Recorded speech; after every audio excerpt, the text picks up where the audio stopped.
दोस्तों नमस्कार। आज हम लोग जानेंगे प्रेमचंद का जीवन परिचय, जो कि बहुत ही महत्वपूर्ण है। इस वीडियो में हम लोग ये जानेंगे कि प्रेमचंद जी कौन थे और इनका जन्म कहाँ हुआ था, इनके पिताजी का क्या नाम था, इनकी पढ़ाई लिखाई कहाँ तक हुई थी, इनकी माताजी का क्या नाम था और ये क्या करते थे।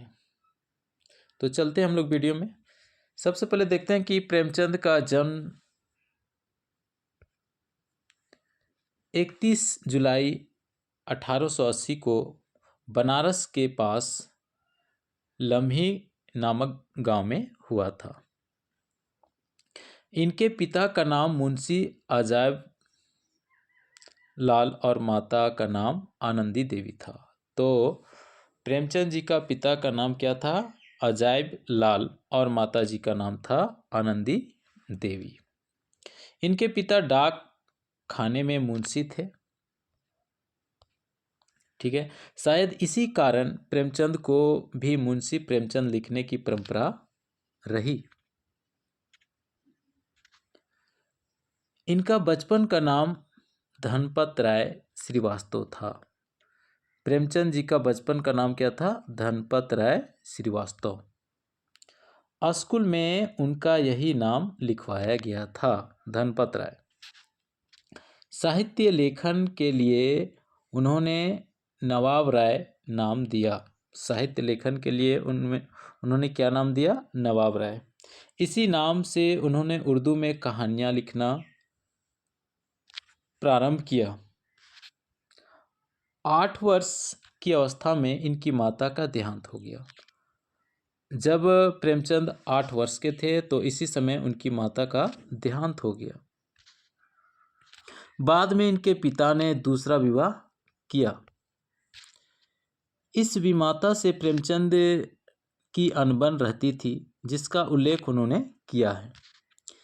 इनके बाद प्रेमचंद का भी विवाह हो गया।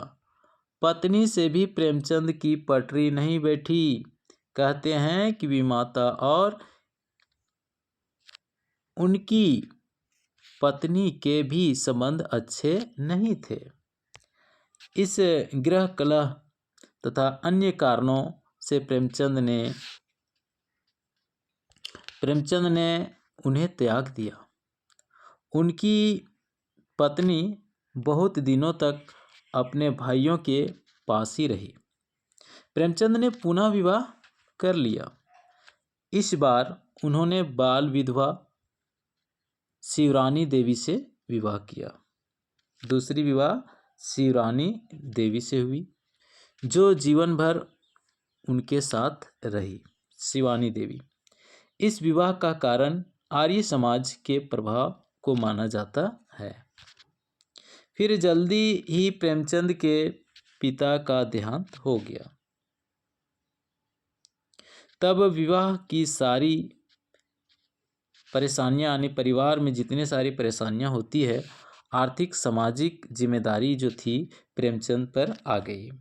प्रेमचंद के 2 पुत्र और 1 पुत्री हुई और उन्होंने अपने दोनों पुत्रों को पर्याप्त शिक्षा दी, लेकिन पुत्री को ज़्यादा नहीं पढ़ाया तथा उनका जल्द ही विवाह भी कर दिया गया।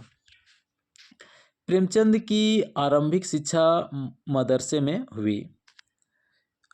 प्रेमचंद की आरंभिक शिक्षा जो है मदरसे यानी उर्दू में ही हुई थी तथा उन्होंने प्रारंभिक लेखन भी उर्दू में ही किया। उनकी प्रारंभिक उपलब्ध रचना ऑलिवर क्राइमवेल की जीवनी सन 1903 माना जाता है। यह निबंध दयानारायण निगम के प्रसिद्ध पत्र जमाना में प्रकाशित हुआ। उनका पहला उपन्यास हम खुर्रमा और हम शबाब 1906 माना जाता है। उनकी पहली कहानी दुनिया का सबसे अनमोल रत्न, उनकी पहली कहानी दुनिया का सबसे अनमोल रत्न 1907 मानी जाती है। और उनका पहला कहानी संग्रह, कहानियों का संग्रह सोजे वतन 1909 में छपा।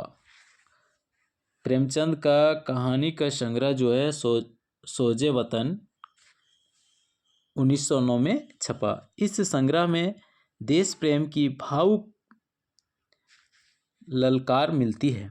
कहते हैं कि सरकार ने यह जानकारी प्राप्त कर ली थी कि धनपत राय श्रीवास्तव और नवाब राय एक ही व्यक्ति हैं।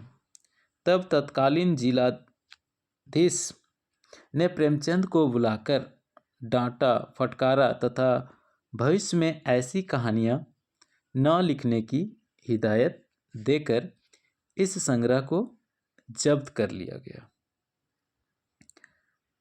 सरकारी नौकरी करते हुए अपने नाम से देशभक्ति का साहित्य लिखना प्रेमचंद के लिए अब संभव नहीं था।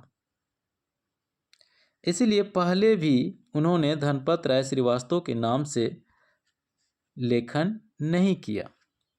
लेखन के रूप में नवाब राय नाम चुना, परंतु सरकार को पता चल गया। तब फिर नए नाम की खोज हुई। उन्होंने अपने मित्र दया नारायण निगम से चर्चा की और प्रेमचंद नाम से लेखन करने का निर्णय लिया। कहने का मतलब दोस्तों, उनका जो मित्र थे दया नारायण निगम, उनसे बातचीत हुई कि इस नाम से हमें परेशानी हो रही है, तो हम क्या करें। तो प्रेमचंद जी ने अपने प्रेमचंद नाम से ही लेखन करने का निर्णय लिया। प्रेमचंद के नाम से बड़े घर की बेटी 1910 कहानी पहली बार छपी। बड़े घर की बेटी कब छपी? 1910 में। इसके बाद सभी लोग प्रेमचंद को प्रेमचंद के नाम से ही जानने लगे। क्वींस कॉलेज बनारस से प्रेमचंद ने 10वीं की परीक्षा पास की। ठीक है।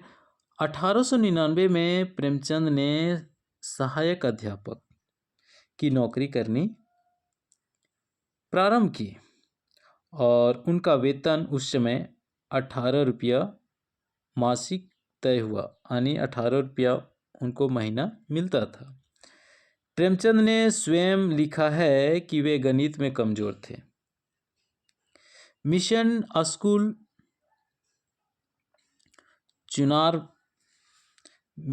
स्कूल चुनार से उनके शिक्षक जीवन का प्रारंभ हुआ। कई शहरों में उनका तबादला हुआ। और दोस्तों, इन्होंने बहराइच, प्रतापगढ़ आदि स्थानों पर वे रहे। बाद में इन्होंने महोबा, गोरखपुर, कानपुर में भी इनकी नियुक्ति रही और जुलाई 1902 में वे शिक्षकों की ट्रेनिंग के लिए इलाहाबाद गए। यहाँ उन्हें जूनियर सर्टिफिकेट टीचर की उपाधि भी मिली। इस उपाधि में लिखा है गणित पढ़ाने की योग्यता नहीं रखते। कौन? प्रेमचंद, क्योंकि ये बचपन से ही गणित में इंटरेस्ट नहीं लेते थे। चाल चलन संतोषजनक है, कहने मतलब इनका बिहेवियर अच्छा है और समय के पाबंद हैं। समय पर ये स्कूल जाते हैं और बहुत सारे काम समय पर करते हैं। धनपत राय ने अपना काम खूब मेहनत से और अच्छी तरह किया। 1904 में प्रेमचंद ने उर्दू और हिंदी में स्पेशल वर्नाकुलर की परीक्षा पास की। दोस्तों, इस वीडियो में इतना ही तक। फिर मिलेंगे हम लोग नेक्स्ट वीडियो में। तब तक के लिए अलविदा लेते हैं। धन्यवाद। वीडियो को सब्सक्राइब, चैनल को सब्सक्राइब और वीडियो को लाइक ज़रूर करें। धन्यवाद।